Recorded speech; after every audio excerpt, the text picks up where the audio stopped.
Vossa palavra, Senhor, ao revelar-se, me ilumina. Ela dá sabedoria aos pequeninos. Meus queridos irmãos e irmãs, nós temos que ser pequeninos para poder deixar que a palavra nos ilumine. Devemos ser pequeninos para deixar que os mistérios do reino se revelem a nós.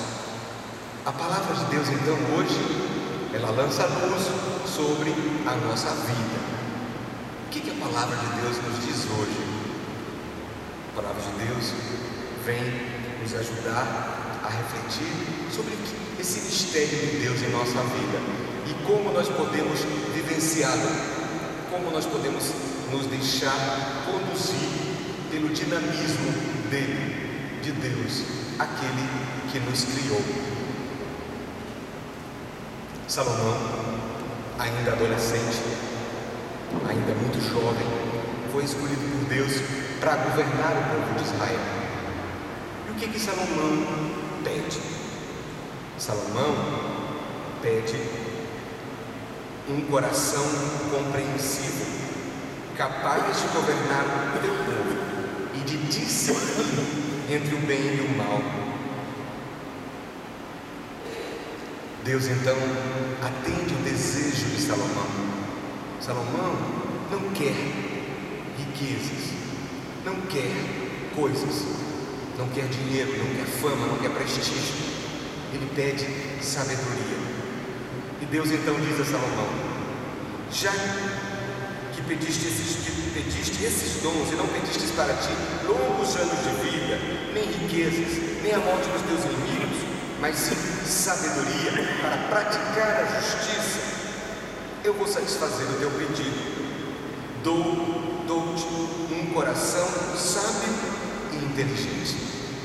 Meus queridos irmãos e irmãs, o que mais nós podemos querer do que um coração sábio e inteligente?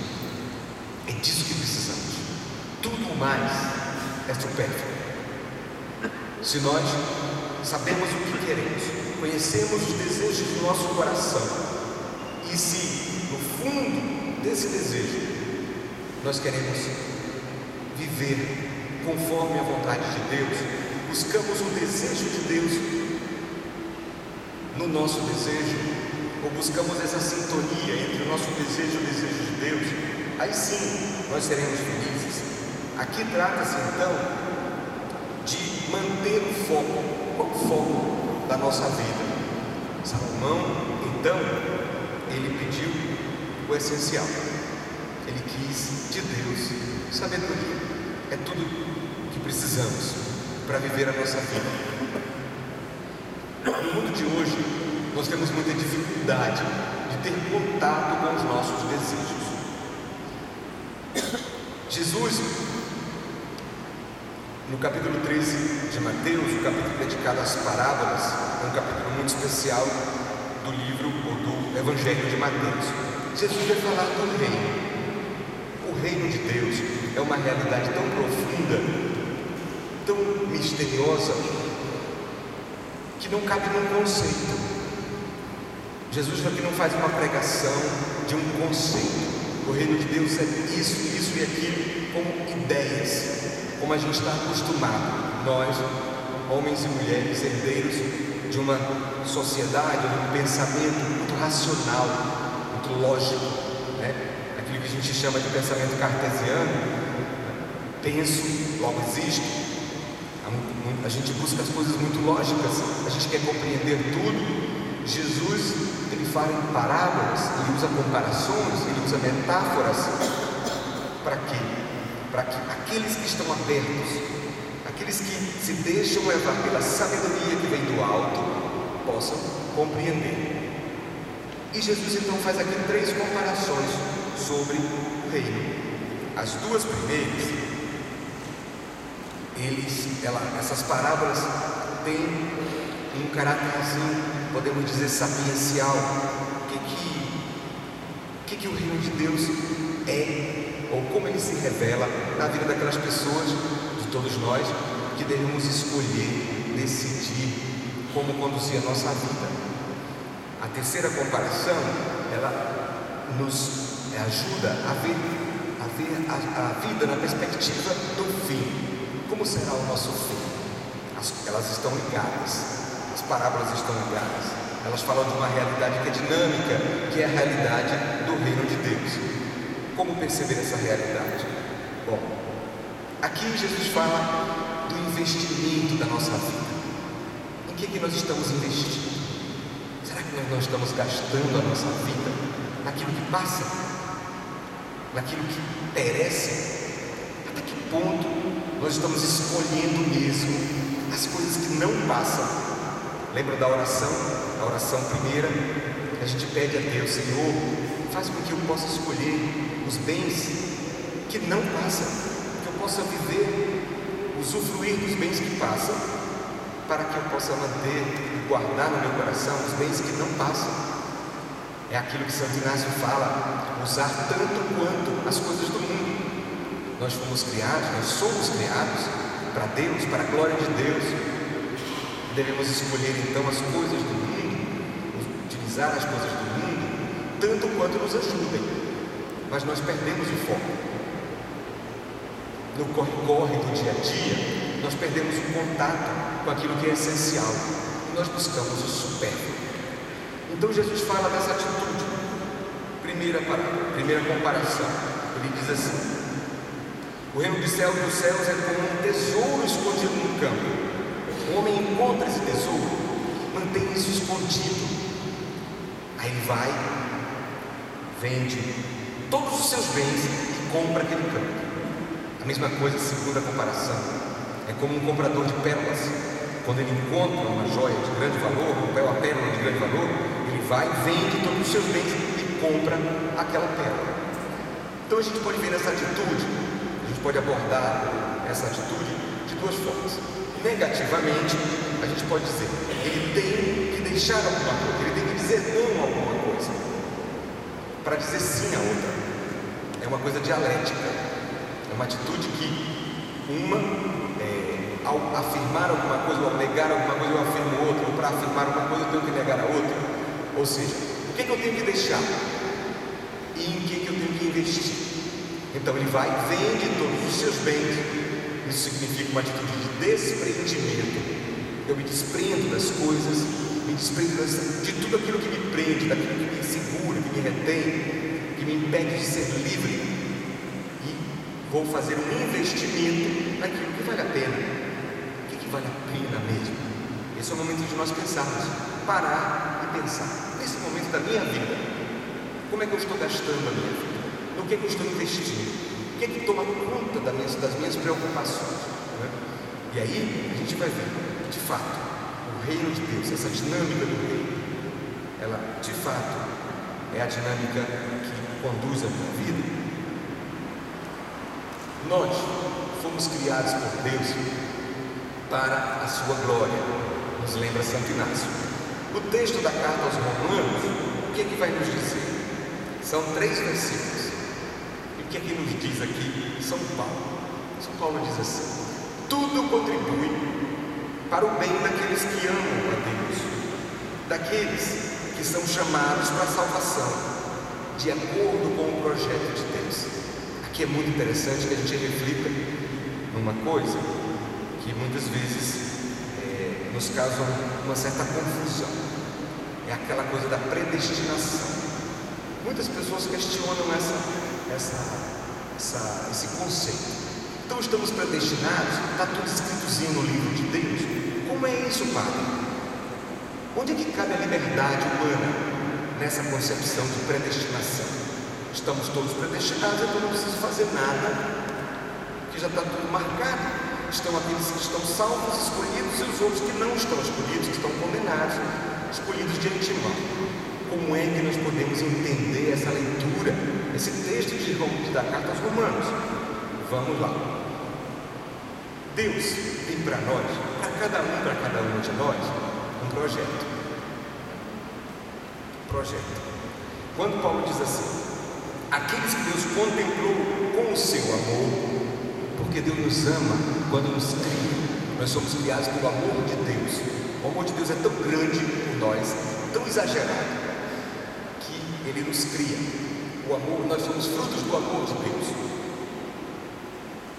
Contemplou aqueles que Deus contemplou com seu amor desde sempre. A esses Ele predestinou a serem conformes à imagem de seu Filho. Vamos aqui usar uma metáfora. Agora a gente vai usar uma comparação. É como se fosse um arquiteto que vai projetar, uma construção. A palavra grega original do texto de Paulo para o verbo, predestinou, esse verbo significa projetou, planejou. Às vezes nas traduções nós conhecemos a Bíblia traduzida, É muito importante que a gente possa resgatar os termos que são usados aí no escrito original. Aqueles que Deus planejou, projetou, ou seja, cada um de nós é um projeto de Deus, a serem conformes à imagem do seu Filho. Imaginemos aí um protótipo, um modelo. Então esse arquiteto, qualquer arquiteto, ele vai projetar a partir de um modelo, de concepções, Ele usa um modelo. Um modelo para cada um de nós, que Deus usa para nós, é Jesus, a imagem do seu Filho. Então, aqueles que Ele projetou para serem conformes à imagem do seu Filho, como segundo o protótipo, Jesus, para que este, Jesus, seja o primogênito em uma multidão de irmãos. Então Jesus é a referência. Nós todos somos irmãos de Jesus e devemos ser como Jesus. Jesus é o modelo, segundo o qual Deus nos criou.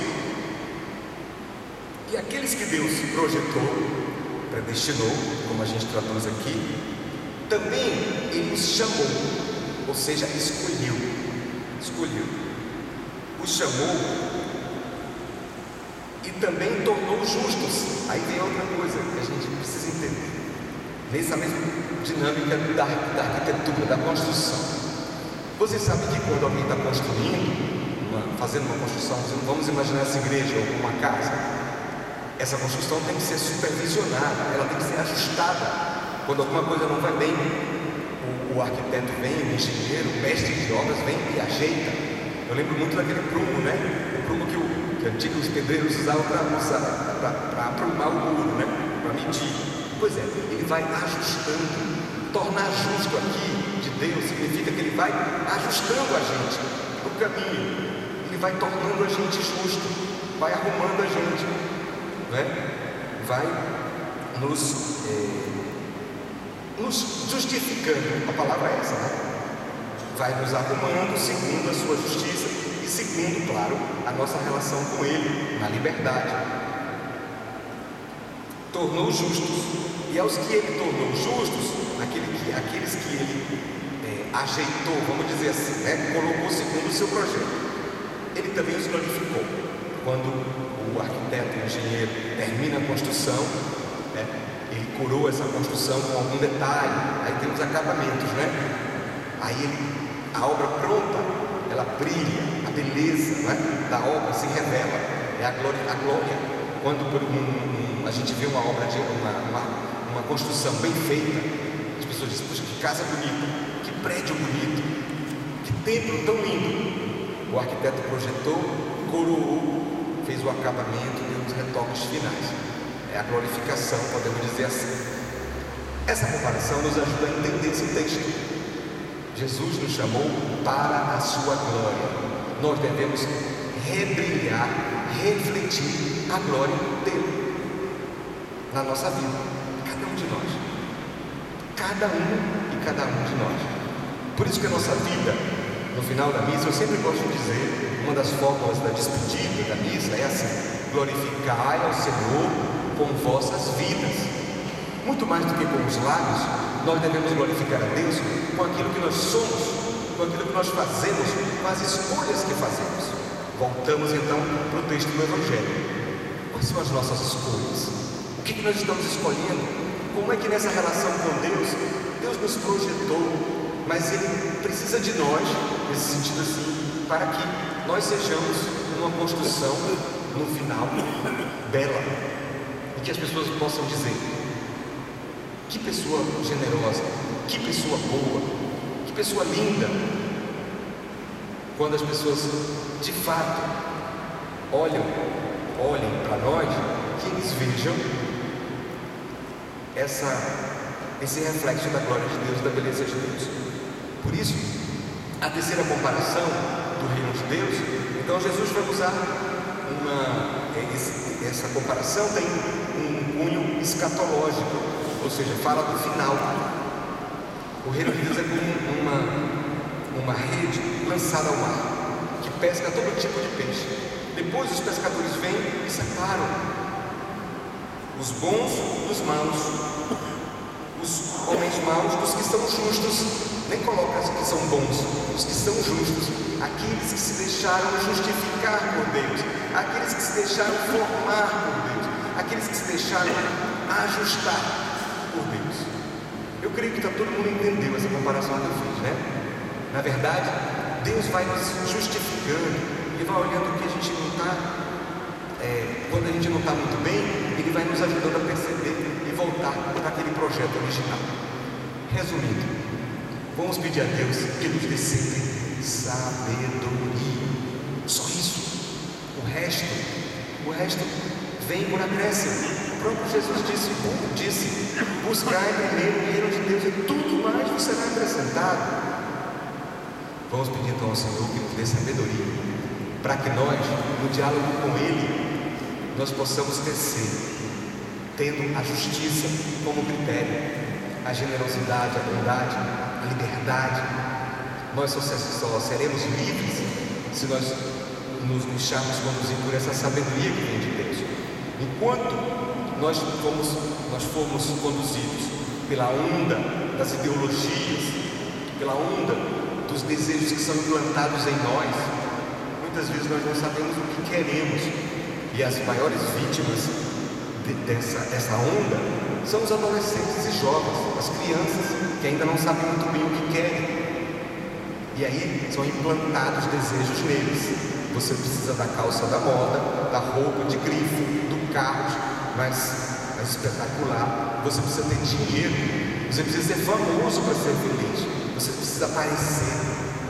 É isso, são esses desejos que são implantados em nós, e nós muitas vezes ingenuamente os seguimos. Por isso que hoje a liturgia nos pede isso. Vamos voltar os nossos corações para Deus. Vamos pedir a Deus um coração obediente, um coração sábio, um coração capaz de escutar os desejos de Deus, um coração que traga dentro de si o desejo de Deus.